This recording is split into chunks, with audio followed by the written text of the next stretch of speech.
Every project we work on here is really exciting, but Star Wars, I mean, Star Wars! Everything I write is based upon what the gameplay sort of demands, because obviously, Phil's handling cinematics. What's really nice about working with Graham is that when we write stuff for a cutscene, even though we'll have the same brief that Graham will go off and do in-game, we'll do cutscene. We'll look at Graham's in-game stuff and go, right, that's how that character talks. Or how Graham's got that character talking. And then you get that nicer continuity, so you don't get a cutscene game. Like it's serious, stupid, or stupid, serious, depending on which way it's going. Yeah, and I think on this project... I didn't expect that at all. I think that this is a very sort of cohesive whole, this game. Seamless is something we try for, but we don't try and make it like, right, we'll write a really funny joke. Don't tell Graham. Yeah. And he can have his jokes. It's just we try and keep it together, collaborative, and just get the laughs going as much as we can, or just stupidity in there.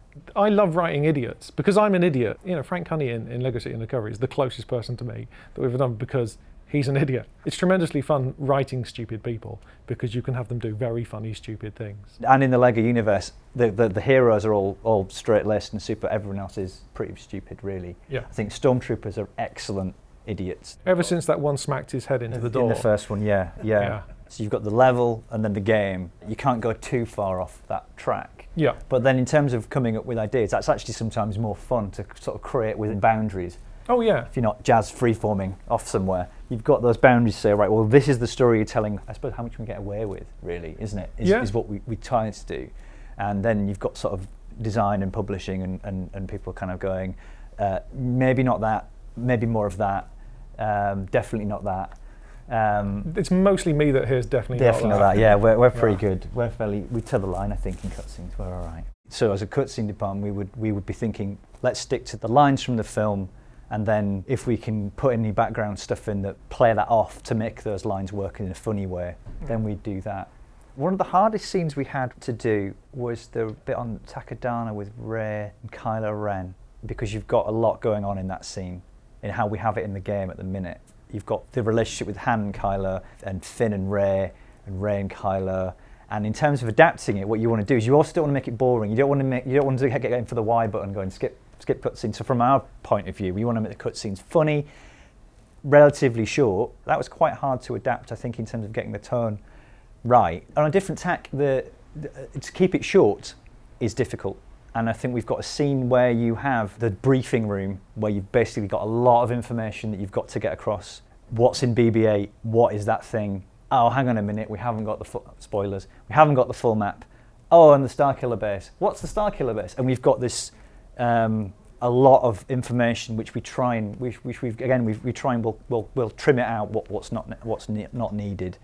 And that's quite hard to adapt and keep interesting. I think the tricky bit there is to keep people interested, and that helps with background jokes. We've got really nice background jokes in that bit. What helps is you've got really nice lines from the film where there's sort of almost this knowing thing. Because I think Han says, "So how do we blow it up?" And they all look at him, and he goes, "There's always a way to blow it up." And you're thinking, "Yeah, well, there is. It's like the third time they've done this now, isn't it?" I mean, that must tell the fact that it is, this particular film is actually very funny. Yeah. So that helps, obviously. Yes, Did you find that the crawls helped? Because obviously, levels got opening crawls. Did you ever sort of go, can we just pop that detail in the crawl? And yes, yeah, that's going to be nice because you don't need to show that. There's a trade blockade around Naboo. There we are. There's a conflict in the Senate about taxation. What? Yeah.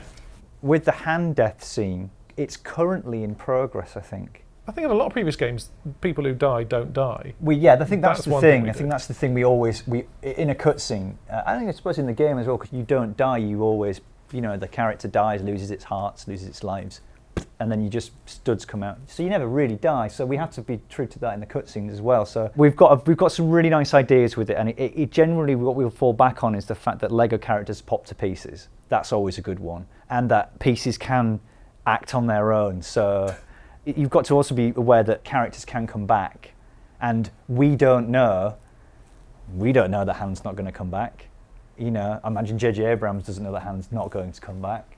The Emperor might come back for all we know, and that could still come back and bite us. So we have to be sensitive about that. So I think we get away with it by not actually killing anybody. I mean, he'll effectively die in that he won't be on the screen anymore, and it will look like he's gone and died.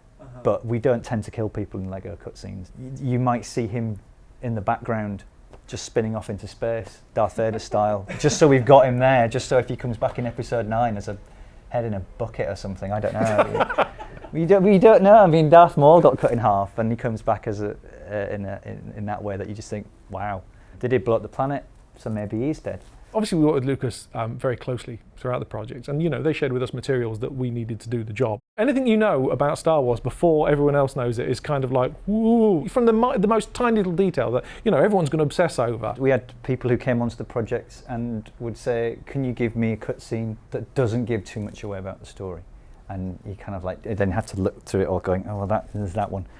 Yeah, there's that one. Okay, there's these characters in a cupboard talking. And so there were people who were just like proper la la la la la la la. Yeah, don't talk about it. It was still an absolute thrill when I saw the film. It was still kind of like it was still utterly fresh. It was a heck of a thing. That was a Christmas.